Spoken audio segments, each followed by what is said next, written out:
வணக்கம். 20 வருடங்களுக்கு முன்பு தீபாவளி. ஒரு நண்பரின் பதிவு. ஒரே ஒரு சீனி வெடி பாக்கெட்டை வைத்துக்கொண்டு ஒவ்வொரு வெடியாக எண்ணி எண்ணி வெடித்தது நினைவில் இருக்கிறது. தெரு தெருவாக சென்று வெடிக்காத வெடிகளை பொறுக்கி வந்து புதுரக வெடிகளை தானாக தயார் செய்தது நினைவில் இருக்கிறது. பணக்கார வீட்டு பிள்ளைகள் பட்டாசு வெடிப்பதை அருகில் நின்று வாய் பிளக்க வேடிக்கை பார்த்தது நினைவில் இருக்கிறது.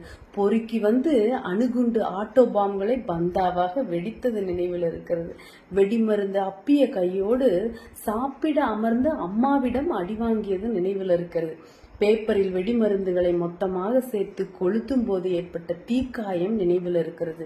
வெடி வாங்கி வரும் அப்பாவின் வருகைக்காக வாசலில் வந்து வந்து எட்டி பார்த்து சென்றது நினைவில் இருக்கிறது. வெடிகளை கையில் பிடித்து எறிந்து பெரியவர்களிடம் திட்டு வாங்கியது நினைவில் இருக்கிறது.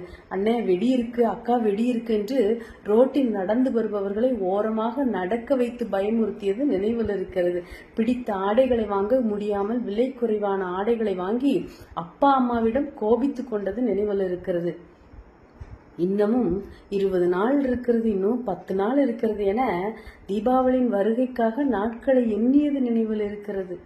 அம்மா அப்பா தாத்தா பாட்டி மாமா என அனைவரிடம் சேகரித்த தீபாவளி காசை கொஞ்சம் கொஞ்சமாக வைத்து செலவு செய்தது நினைவில் இருக்கிறது. தீபாவளி விடுமுறை முடிந்து பள்ளிக்கு செல்லும் போது புத்தாடை